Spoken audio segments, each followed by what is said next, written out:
Assalamualaikum warahmatullahi wabarakatuh. Pada kesempatan kali ini, izinkan saya memperkenalkan diri. Nama saya Ismiati, Sarjana Sains Terapan Magister Kebidanan. Saya merupakan salah satu dosen tetap pada program studi S1 Kebidanan Fakultas Kesehatan Universitas Qomarul Huda Badarudin Batu. Pada kesempatan ini, saya akan menyampaikan beberapa mata kuliah atau salah satu mata kuliah yang saya ampu dan teknik pengajaran yang saya gunakan pada mata kuliah Keterampilan Dasar Praktik Kebidanan 1. Untuk keterampilan dasar Praktik Kebidanan 1 dengan kode BDA 211 dengan beban SKS 3 SKS. Kemudian pada mata kuliah Keterampilan Dasar Praktik Kebidanan 1 ini berada pada semester 6 dan merupakan mata kuliah wajib yang harus diambil oleh mahasiswa S1 Kebidanan Fakultas Kesehatan Universitas Qomarul Huda Badarudin Batu. Untuk proses pembelajaran mata kuliah Keterampilan Dasar Praktik Kebidanan ini dilakukan dengan metode blended learning, yaitu memadukan pembelajaran secara luring dan daring. Pembelajaran secara luring dilakukan secara langsung di kelas dengan tatap muka dengan metode ceramah dan diskusi, serta pemberian kuis pada setiap akhir pertemuan, kemudian pemberian kasus diskusi kelompok untuk dibahas dan dianalisis. Pembelajaran secara daring dilakukan melalui e-learning kampus Universitas Qomarul Huda Badarudin Batu. Adapun capaian pembelajaran dalam mata kuliah Keterampilan Dasar Praktik Kebidanan 1 ini, yang pertama, mahasiswa mampu memahami terkait dengan prinsip pencegahan infeksi dalam pelayanan kebidanan. Yang kedua, mahasiswa mampu menerapkan terkait dengan kebutuhan oksigen dan kebutuhan dasar nutrisi dan personal hygiene dalam kebidanan. Yang ketiga, mahasiswa mampu memahami terkait dengan konsep pemberian obat. Yang keempat, mahasiswa mampu memahami terkait dengan konsep pemeriksaan diagnostik. Yang kelima, mahasiswa mampu melakukan asuhan pada pasien pre dan pasca bedah pada kasus kebidanan. Yang keenam, mahasiswa mampu melakukan bantuan hidup dasar. Yang ketujuh, mahasiswa mampu melakukan anamnese. Yang kedelapan, mahasiswa mampu melakukan pengkajian tanda-tanda vital pada ibu dan bayi. Adapun capaian pembelajaran yang terakhir yaitu mahasiswa mampu melakukan pemeriksaan fisik pada bayi baru lahir, bayi, dan anak. Untuk mata kuliah Keterampilan Dasar Praktik Kebidanan 1 ini dengan jumlah 16 kali pertemuan, di mana pada pertemuan ke-8 mahasiswa akan melaksanakan ujian tengah semester, dan pada pertemuan terakhir mahasiswa akan melaksanakan atau akan dilaksanakan ujian akhir semester, dan juga akan dilaksanakan praktik laboratorium. Untuk referensi yang digunakan dalam proses pembelajaran ini, yang pertama ada buku ajar Keterampilan Dasar Praktik Kebidanan yang diterbitkan oleh tim yang ditulis oleh Dartiwen. Kemudian ada buku ajar Konsep Dasar Keterampilan Kebidanan yang diterbitkan oleh tim juga yang ditulis oleh Rajabi Wahyudin, Pradidin, dan Fauzia. Selanjutnya, saya akan menjelaskan tentang teknik pengajaran yang saya gunakan pada setiap atau pada proses mengajar, di mana saya dalam menyampaikan materi akan menggunakan PowerPoint pada setiap pertemuannya. Untuk penyelesaian masalah melalui pengkajian jurnal ataupun terkait dengan tugas tentang Keterampilan Dasar Praktik Kebidanan 1. Dan di setiap minggunya mahasiswa akan mempresentasikannya. Hal ini sangat penting dilakukan. Kenapa? Karena untuk melatih mahasiswa, untuk melatih kepercayaan diri yang baik kepada mahasiswa di hadapan teman-temannya. Kemudian saya juga sebagai dosen memberikan video melalui link YouTube tentang Keterampilan Dasar Praktik Kebidanan 1. Yang selanjutnya, interaksi. Bagaimana interaksi saya dengan mahasiswa? Jadi, pada setiap pertemuannya, saya akan memberikan pertanyaan-pertanyaan atau hal-hal yang mahasiswa anggap kurang dimengerti pada setiap pertemuannya. Itu saya jadikan sebagai stimulus untuk mahasiswa untuk melatih critical thinking-nya. Biasanya, saya juga memberikan waktu pada mahasiswa untuk sesi tanya-jawab dan juga ada diskusi di dalam kelas yang dilakukan. Yang selanjutnya yaitu ada assessment atau penilaian. Penilaian bagaimana saya memberikan nilai kepada mahasiswa, yaitu dengan cara pada pertemuan pertama saya sudah memberikan kontrak perkuliahan kepada mahasiswa, di mana ada aturan-aturan yang wajib dan harus ditaati oleh mahasiswa. Harapannya untuk mencapai capaian pembelajaran yang sudah ditentukan. Harapannya pada kontrak perkuliahan tersebut, mahasiswa bisa fokus dan juga bisa memahami setiap materi yang diberikan pada setiap pertemuannya dan juga bisa mengetahui hal-hal apa yang sekiranya perlu dipersiapkan. Kemudian yang berkaitan dengan evaluasi dan penilaian, di mana pada setiap akhir pertemuan saya akan memberikan kuis. Ada kuis dan tugas, itu bobotnya 20%. Kemudian ujian tengah semester atau UTS 30%. Untuk UAS 30%. Kehadiran ada 10%. Dan juga terkait dengan keaktifan yang ada di dalam kelas selama proses belajar, itu poinnya ada 10%. Selanjutnya, saya akan menampilkan video proses pengajaran yang saya lakukan di dalam kelas. Selamat menyaksikan. Terima kasih. Bismillahirrahmanirrahim. Assalamualaikum warahmatullahi wabarakatuh. Waalaikumsalam warahmatullahi wabarakatuh.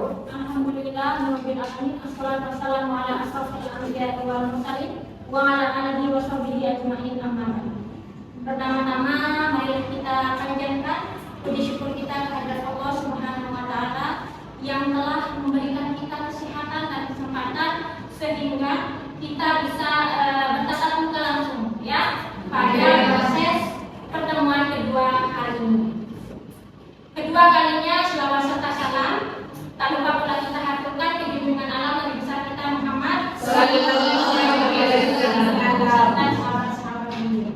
Sebelum kita mulai pertemuan materi kedua pada pagi hari ini terkait dengan keterampilan dasar praktik kebidanan 1, marilah kita sama-sama berdoa, berdoa sebelum belajar. Sebelumnya bagaimana kabarnya adik-adik? Alhamdulillah. Baik. Sebelumnya langsung kita berdoa sebelum belajar berdoa di rumah. Berdoa selesai. Oke. Selanjutnya saya akan absensi. Silakan yang menjadi ketua kelas untuk mengambil daftar hadirnya. Kemudian nanti adik-adik akan tanda tangan. Silakan.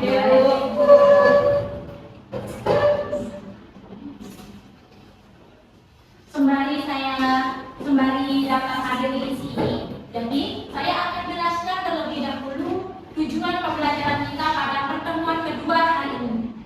Yang pertama yaitu mahasiswa mampu memahami terkait dengan pencegahan infeksi. Jadi sesuai dengan materi kita pada hari ini. Yang kedua, kalian mampu memahami bagaimana proses dari pencegahan infeksi.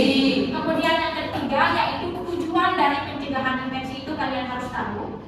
Yang keempat, kalian harus mampu memahami terkait dengan prinsip pencegahan infeksi. Kemudian yang kelima, kalian mampu memahami terkait dengan pedoman pencegahan infeksi. Dan yang terakhir, kalian mampu memahami terkait dengan bagaimana cara melakukan cuci tangan tidak hanya baik saja, tapi mencuci tangan dengan baik dan benar. Oke, kita lanjut ke slide yang pertama.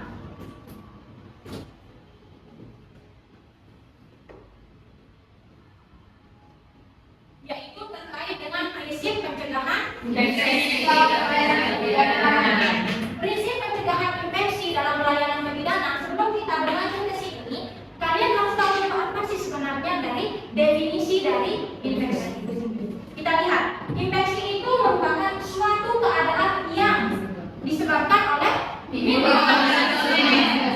Ya, mikroorganisme patogen dengan atau tanpa disertai gejala klinis. Kalian bisa lihat dan saya bilangin itu. Siapa yang akan menjadi host atau penjaminnya? Manusia. Kemudian di sini yang menjadi agennya adalah penyakit. Apa tujuan dari pencegahan infeksi? Tujuan pencegahan infeksi itu yaitu untuk mencegah. Namanya tujuan pencegahan infeksi berarti mencegah terjadinya infeksi.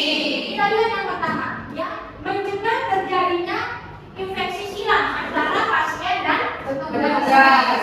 Yang kedua, menangani peralatan atau instrumen medis yang dipakai pada saat tindakan dengan prosedur yang benar. Contoh, pada saat kita mau melakukan pertolongan persalinan, tentu kita membutuhkan alat-alat yang kita butuhkan untuk membantu persalinan ibu dan bayinya supaya bayi lahir dengan selamat dan terhindar dari infeksi. Bagaimana caranya? Tentu dengan kita akan proses alat-alat yang akan kita gunakan. Kita harus pastikan alat yang akan kita gunakan itu benar-benar steril. Kemudian yang ketiga, mengelola sampah dan limbah yang dihasilkan saat proses persalinan dengan hewan. Sampai di sini ada yang tanyakan? Tidak. Oke, terus. Kemudian kita berlanjut ke transmisi kuman. Apa sih sebenarnya transmisi kuman? Namanya transmisi kuman itu adalah proses masuknya kuman ke dalam tubuh manusia. Nah, ini adalah rantai infeksi. Apabila salah satu dari rantai infeksi ini terputus, maka infeksi itu tidak akan terjadi atau bisa dicegah. Oke, dari slide ini mungkin salah satu dari kalian bisa menjelaskan dari transmisi kuman ini. Boleh, silakan dengan angkat-angkat. Ya, saya Rahim Lestari ingin sedikit pengetahuan saya menjelaskan tentang transmisi kuman ini. Di mana yang pertama itu adalah agen, di mana agen itu adalah penyakitnya atau kumannya. Yang selanjutnya adalah reservoirsnya itu adalah tempat di mana agen infeksi dapat hidup dan berkembang. Yang selanjutnya adalah portal of exit, titik di mana agen infeksi reservoir ini bisa menularkan. Yang keempat adalah means of transmission, itu cara penularannya. Yang kelima itu portal of entry, di mana agen infeksi memasuki tubuh inangnya. Terus yang selanjutnya adalah yang terakhir itu ada hostnya atau manusia. Ini adalah manusia yang rentan terkena infeksi atau individu yang dapat terinfeksi oleh agen infeksi itu sendiri. Sudah? Iya. Kita tepuk tangan dulu. Jadi benar ya, agen itu adalah penyakitnya. Kita lihat ada reservoir. Reservoir ini adalah habitat, tempat pertumbuhan dan perkembangannya mikroorganisme. Di dalam reservoir ini termasuk ada manusia, hewan, tumbuhan ataupun tanah ya yang di reservoir. Kemudian ada portal of exit, ada jalur keluar. Jalur keluar apa? Jalur keluar mikroorganisme yang dari habitat tadi, yang dari reservoir.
penularan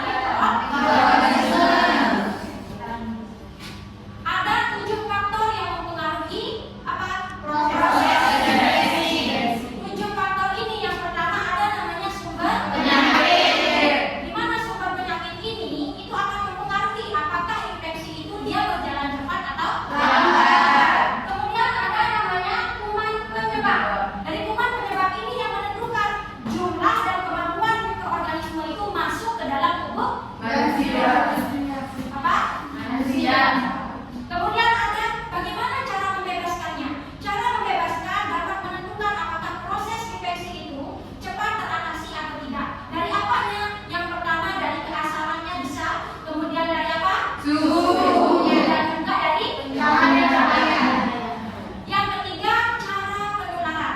Cara penularannya ini bisa melalui secara langsung dan juga secara tidak langsung. Secara langsungnya bisa dengan kontak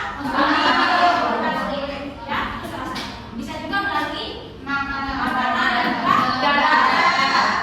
Kemudian ada juga melalui jalur masuk. Yang ketiga seperti yang saya bilang tadi, melalui daya tahan tubuh manusia. Kalau dia daya tahan tubuhnya fit, kuat, maka akan memperlambat pertumbuhan dan perkembangan mikroorganisme. Bagaimana caranya? Yaitu dengan salah satunya bisa dengan olahraga, kemudian bisa juga dengan mengkonsumsi makanan yang bergizi. Dari faktor yang mempengaruhi proses mempengaruhi proses infeksi ini ya, bisa juga kalau kita stres, apalagi lifestyle kita yang kurang progresif. Itu bisa mempengaruhi terjadinya infeksi. Selanjutnya ada istilah infeksi nosokomial. Infeksi nosokomial ini adalah infeksi yang terjadi di rumah atau di pelayanan. Apa saja faktor penyebabnya? Yang menjadi faktor penyebab bisa penularan infeksi nosokomial ini bisa dari pengunjung, bisa dari petugas bisa. Jadi harus benar-benar diperhatikan. Ini dia. Tindakan pencegahan infeksi. Kita lihat, tindakan pencegahan infeksi ini menggunakan beberapa istilah. Istilah yang pertama ada namanya aseptik. Ya. Di aseptik ini tujuannya yaitu untuk mengurangi atau menghilangkan mikroorganisme baik pada permukaan benda hidup maupun pada benda mati yang kesehatannya kita perhatikan. Kemudian ada antiseptik. Di antiseptik ini adalah upaya pencegahan infeksi. Caranya dengan menggunakan apa?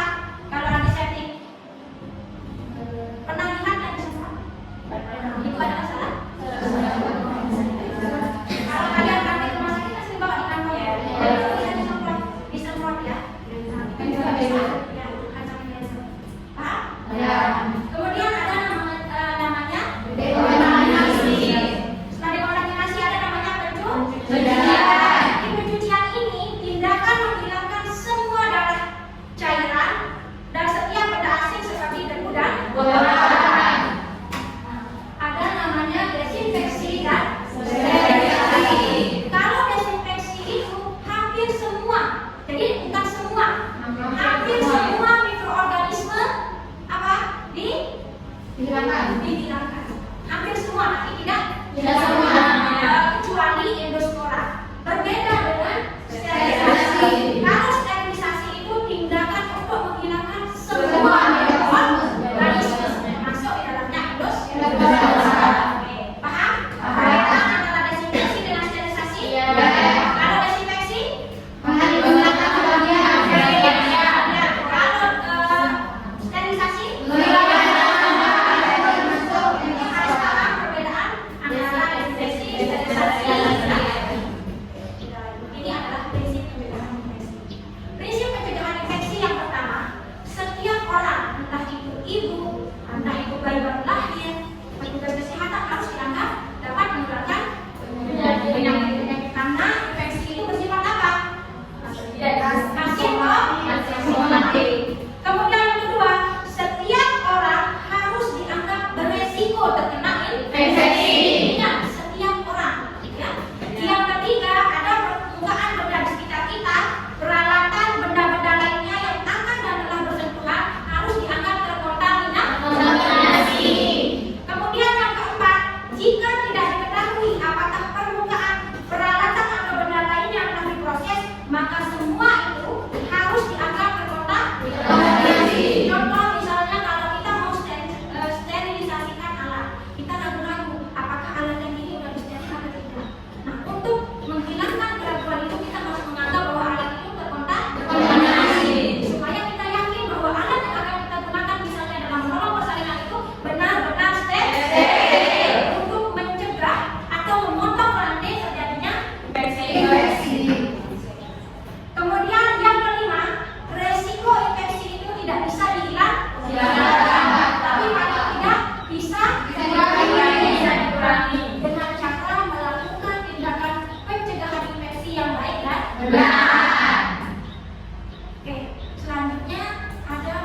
dan juga kepada kita semua. Sehingga kita harus memastikan bahwa kita melakukan cuci tangan yang baik dan benar. Kita lihat ada berapa langkah prosedur kerja dalam mencuci tangan? Ada. Oke, kita praktikkan. Silakan semuanya berdiri. Kita melakukan gerakan cuci tangan. Yang pertama kita letakkan semua aksesoris yang melekat di tangan. Ya, kemudian kita sisihkan dengan baju. Kita basahi jari tangan, telapak tangan sampai dengan siku menggunakan air. Ambil sabun, kemudian gosok sampai berbusa. 1, 2-nya punggung tangan secara bergantian. Dan yang ketiga sela-sela jari. Oke. Yang keempat apa? Ujung jari. Diputar. Kemudian yang kelima ibu jari. Dilakukan secara bergantian. Lalu yang keenam ujung jari tangan letakkan di telapak tangan. Kemudian kita gosok secara bergantian. Secara bergantian. Baru setelah itu kita bilas dengan air. Dan kita keringkan menggunakan air. Bisa? Oke, mungkin salah satu dari kalian ada yang mau mencoba mengulang atau mereview yang sudah kita lakukan tadi terkait dengan bagaimana cara melakukan cuci tangan yang baik dan benar. Silakan, boleh angkat tangan? Saya Oke, silakan Pak. perkenalkan, nama saya Novika Yukaningrum. Di sini saya akan memperhatikan untuk mencuci tangan yang baik dan benar. Pertama itu lepaskan perhiasan yang ada di tangan kita. Yang kedua sisihkan dengan baju. Terus basahi tangan kita sampai ke siku. Lalu ambil sabun, gosok 1, 2, 3, 4, 5, 6. Lalu kita bilas dengan air mengalir sampai ke siku. Setelah itu kita keringkan dengan handuk. Oke, tepuk tangan. Ada berapa langkah cuci tangan yang baik dan benar? Ada. Oke, ada 6 langkah cara mencuci tangan yang baik dan benar. Ingat, mencuci tangan itu merupakan salah satu tindakan yang paling efektif untuk mencegah penyebaran mikroorganisme dalam tubuh manusia. Jadi kita harus memastikan diri kita cuci tangan yang baik dan benar. Oke. Selanjutnya, ini adalah referensi yang adik-adik bisa gunakan dalam mencari teori atau dalam mencari materi, apalagi terkait dengan mata kuliah kita keterampilan dasar praktek kebidanan 1. Ya, ini referensi yang akan kalian gunakan terkait ada buku ajar keterampilan dasar praktek kebidanan, dokumen dan lain sebagainya. Nanti kalian bisa baca, kemudian kalian bisa searching, ya. Oke, mungkin sebelum kita akhiri pertemuan kita pada pagi hari ini, salah satu dari kalian ada yang menyimpulkan terkait dengan materi yang kita pelajari. Silakan, boleh. Saya Silakan, Mbak. baik teman-teman, di sini saya atas nama Berjana, saya akan dapat menyimpulkan materi yang telah kita pelajari pada pagi hari ini. Nah, di sini yang pertama ada transmisi kuman atau proses masuknya bakteri atau kuman ke dalam tubuh manusia. Yang kedua, prinsip pencegahan dan tindakan pencegahan infeksi. Adapun upaya yang dapat dilakukan dalam pencegahan infeksi, salah satunya dengan mencuci tangan. Di sini ada langkah-langkah mencuci tangan, ada 6 yang telah kita praktekkan tadi bersama. Sudah.